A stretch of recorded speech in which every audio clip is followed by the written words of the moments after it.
All right, remember Y2K, all the fuss leading up to that and the no big glitches, nothing really happened. Well, our tech world certainly did not come to an end. That's right, Mike. What about all the talk today surrounding something called the DNS changer virus? It's this week's Compute This. Yeah, welcome back, our tech go-to, the owner of Schrock Innovations, Thor. Schrock. Great to Good see you. morning. Thanks for having me, We've guys. heard a lot about this over the last 48, 72 hours, Yeah, right? there's a lot of news DNS stories. changer virus, what is this? Well, basically, if you don't have, this is what we're afraid of at Schrock. Anybody who has a problem with their internet today for any reason is going to assume they have the DNS changer virus. I mean, that's what's going to happen.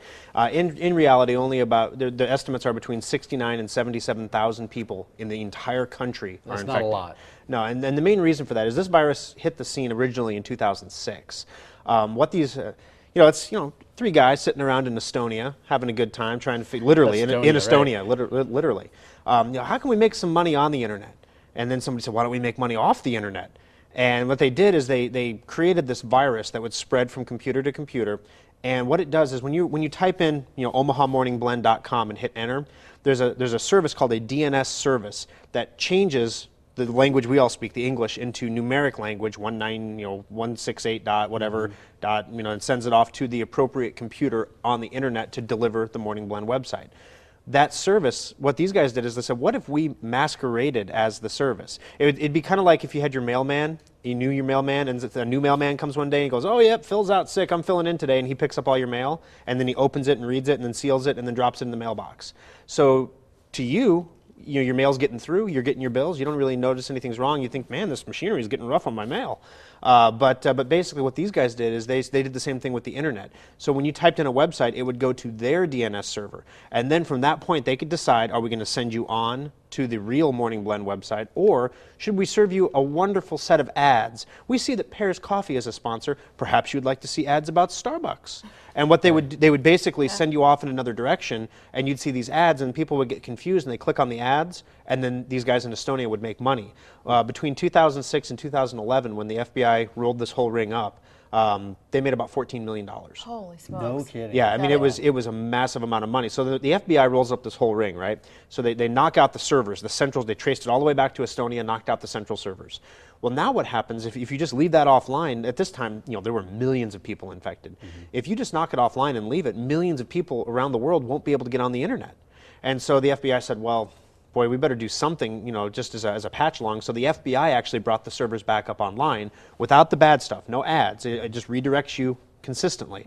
But when they brought it back up online, they said, we're going to run this for a couple years and see if it works out. And if it works out, great. Today is the last day for the FBI servers. They're not in the business of running servers, so they're going to take those offline. Yeah. Those 77,000 people who have never run antivirus on their computer since 2006, and I can hear them now. There's somebody out there. This is me. These viruses, they're just a trick. They make me buy antivirus. I bet the antivirus companies make the viruses. No. Yeah. What do you recommend for antivirus? I recommend Norton 360. That's what we recommend at the shop. When we install it, we warranty it. But literally, as far as the DNS changer virus goes, the cheapest free podunk piece of antivirus software you can put on your computer will detect this thing. And so if you went to get on the internet today and you can't get online, it's possibly because of the DNS changer. If you're one of the 77,000 people across the United States, you should also buy a lottery ticket today. It's minuscule percentages that we have to worry about this. But we're already getting tons of emails and voicemails. People who have trouble getting on the internet. There's probably not too many people in the city of Omaha that are affected by Probably this. not. And I joke this would be a great time for Cox to do some scheduled maintenance. And Right, April Fools. What about surge protectors? I know we're talking about those today. Yeah, if you do survive internet's doomsday today, you might want to make sure that your computer equipment stays protected. Now, one of the things that we've talked about a couple times over the last few weeks are audible alert surge protectors. They actually chirp when they can't protect your equipment anymore. Some people don't realize that surge protectors don't last forever. They just get under the desk, they get dusty, you can't even see the light anymore. Is it on? Is it off? Oh, there it is. Have you been to my house? No, but I mean, basically, you need to replace them about once a year in Nebraska. The neat thing about audible alert surge protectors is they work until they're worn out, and when they're worn out, they'll chirp under your desk like a cricket. It's really annoying. You replace it, but at least. And so normally these things are a little pricier because they are a higher level of protection for your equipment. They run about $50. Some people may pick up the surge protectors at Walmart for $20, $25. They're good for about a year, and then you have to replace them. These things, they work until they don't work anymore, and then they chirp, so you know when to replace them. Is so there you an can, average lifespan? We've had some in the service center for over 6 years. Oh, wow. I mean, it depends on the internal surges. A lot of people say, well, you know, a lightning surge, a little surge protector box isn't going to help me if lightning strikes my house. And I would say if lightning struck your house, you probably have bigger concerns than your computer.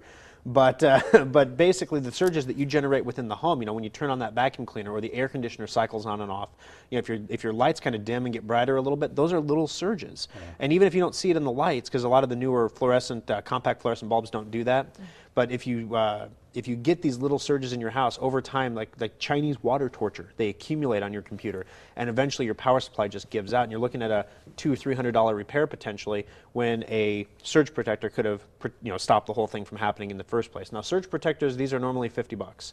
Once a year, we have a big sale on them. They're $25. Now, I can tell you we did the radio shows over the weekend, and we pretty much blew through everything we had in stock. I know those go so fast. We have more coming on Thursday. So the best thing that I can tell you to do is give our service centers a call. You can get all the phone numbers at SchrockInnovations.com. Give us a call. Tell us how many you want, and we will order them in for you. So you have a list. Yeah, you can do a list. Yes, order them in. at that price. Well, basically, it's like a rain check, and we're going to honor it. But it's an incredibly popular sale. We only do it once a year. And the big challenge we have is they don't make a lot of these surge protectors. So when we see them, we buy them all. Bring one in next time. I'd like to see how they're heavier. No, they just look like a regular surge protector. Are they 6-plug? They're 6-plug with a 6-foot cord. It's got the flat mount plug that goes into the wall, so you can push your desk all the way against the wall. Yeah. The other thing to mention that I do want to mention, if you have a house that does not have grounded outlets, if you have a house that just has the little 2-prong outlets and use a little converter, a lot of the older houses like in Dundee and stuff have that.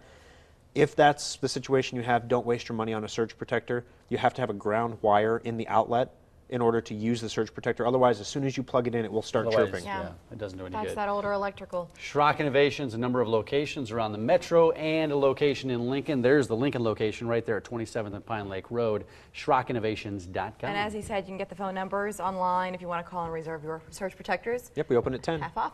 Thank you, Thor. Thank you, guys. Great to see you, sir. All right.